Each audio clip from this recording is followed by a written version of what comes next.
Hi there, it's Donna from Taffy Crafting, and I've got a 3D Thursday project for you today, and I'm going to be using the Texture Chic Designer Series paper, and I just wanted to give you a chance to have a quick look at that first. This is speciality paper, so it's got that lovely gold foil in that there with that washed out look.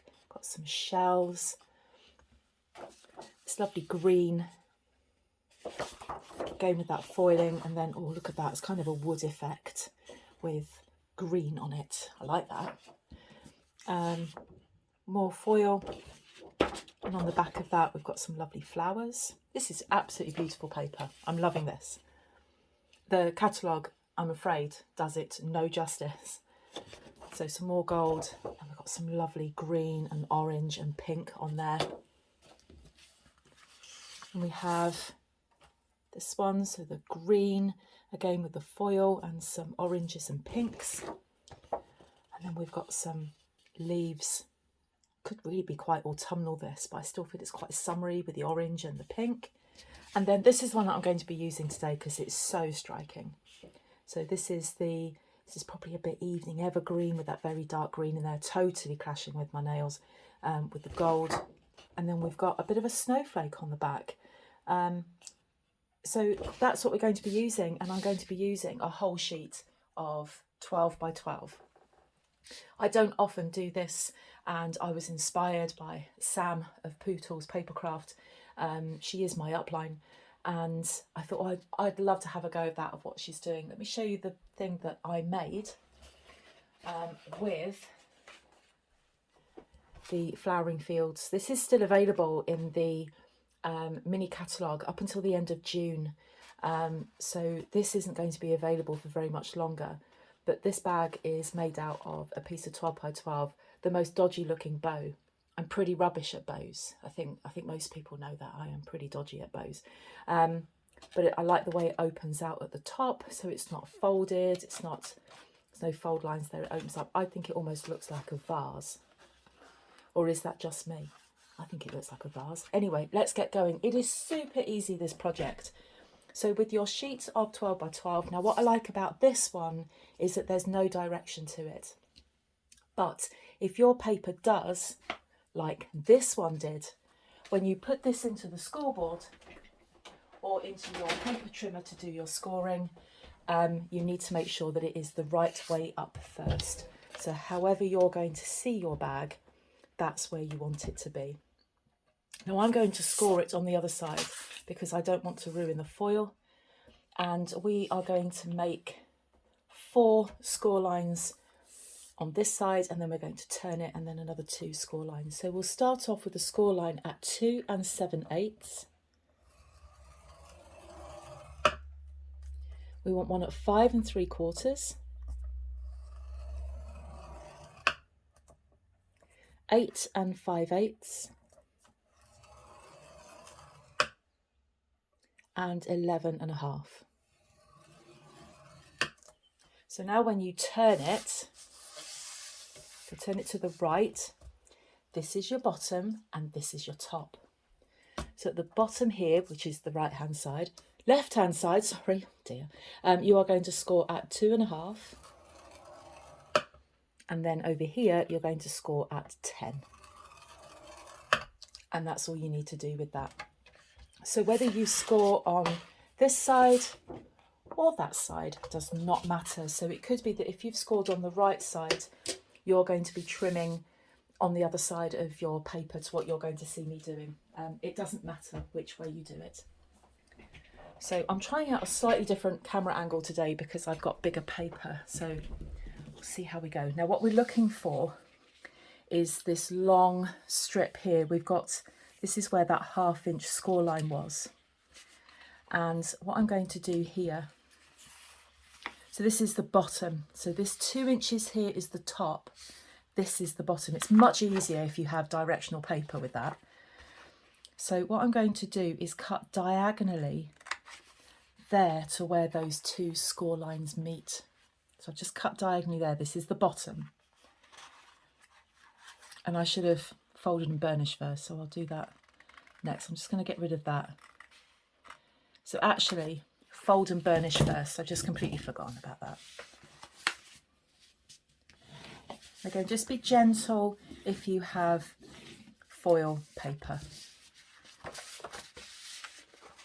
It is quite resilient, this paper, but you don't want to be folding and burnishing too heavily. Be very careful with this 1/2 inch tab. It can be a bit tricky to fold and burnish.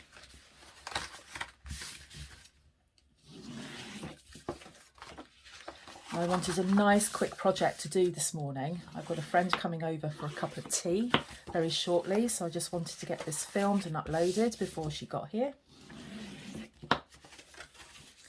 So keeping an eye on this. This is the top, that's the 2 inch. There's the 2.5, there's the bottom. I'm going to cut up each of these score lines. I'm not going to do anything fancy with them. I'm just going to cut up each of them. They can be a bit tricky to see. If you try and move them a little bit to get them into the light, you can then see them. Depends what paper you're using. Sometimes they're more obvious than others. So I'm filming this and we're still in May, but you'll be seeing this in June. So we have the start of a new month. I'm determined to do lots of crafting in June. It's my last full month at work before we finish for the summer. So I want to get lots of crafting done. So there we are. This is the top, this is the bottom. And that's the outside.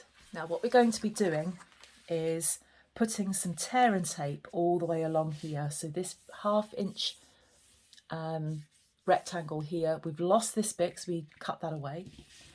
Get your tear and tape. Tear and tape is the best for this. And then run it just right up to, I hope you can see that, right up to that score line there. What a clash with my nails. I went to the salon yesterday and I was going to go for something chocolate brown with gold.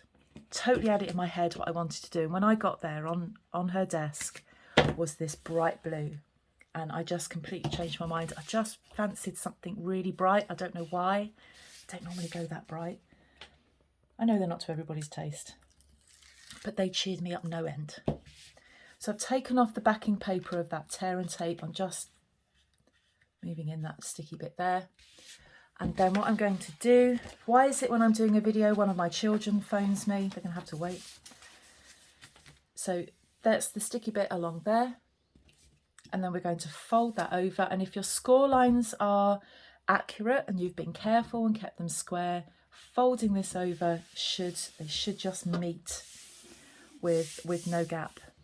Okay, so there we have the beginnings of our box. Okay, so this is the bottom. Find the seam where you've just stuck that is the back. So I'm going to fold in these two sides. At the back here, I'm going to push that forwards and then I'm going to put some tear and tape on here.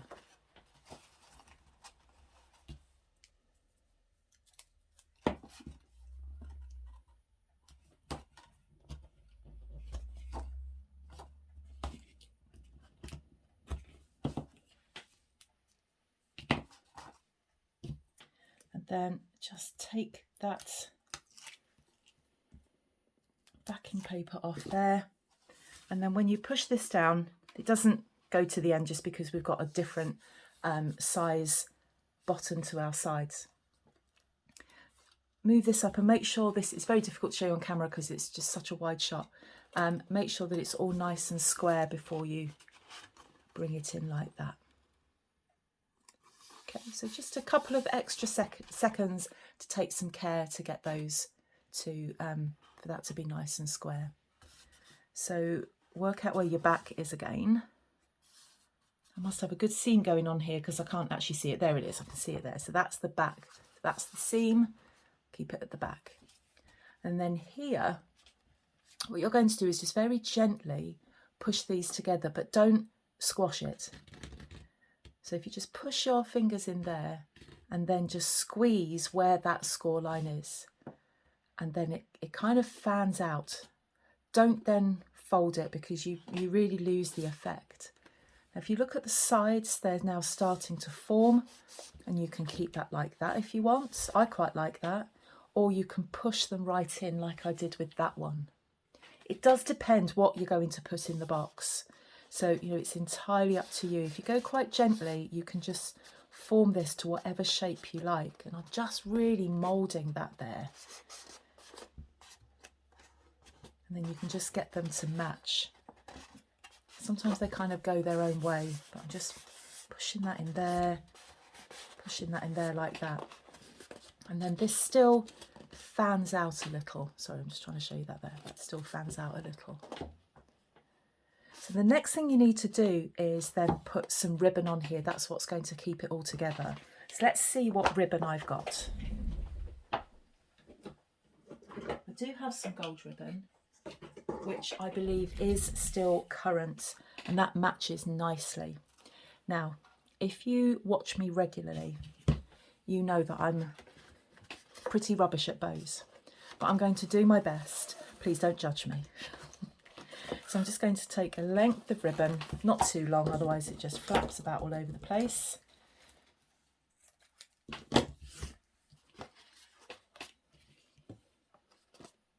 And try and get that nice and flat. On my last bag, I used quite thin ribbon and the ribbon didn't keep its shape.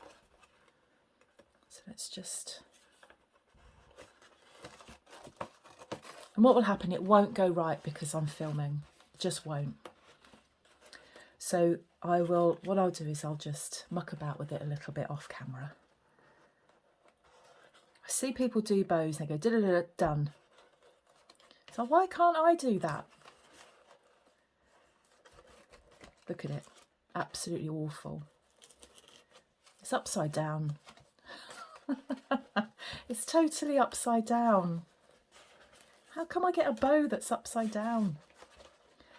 And those of you that are magnificent at bows, you're probably thinking, oh Donna, look what you've done.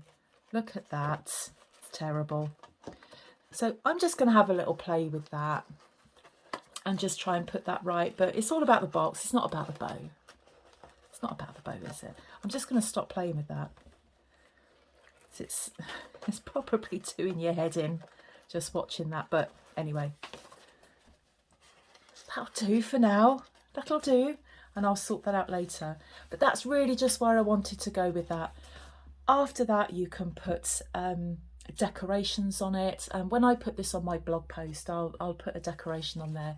What I wanted to do was just show you the main body of the bag and how to put that together. So there we are, we've got two. All I've got to do is fill them with some treats, give them away, and then that'll be done. So two lovely bags, two terrible bows. But thank you anyway for joining me, and I will see you all again soon. Tomorrow is Fun Fold Friday again, and I've got a card that I'm so looking forward to showing you. So that's what I'm going to be doing this afternoon, having a go of that. Thanks for joining me, everybody. I'll see you soon. Bye-bye.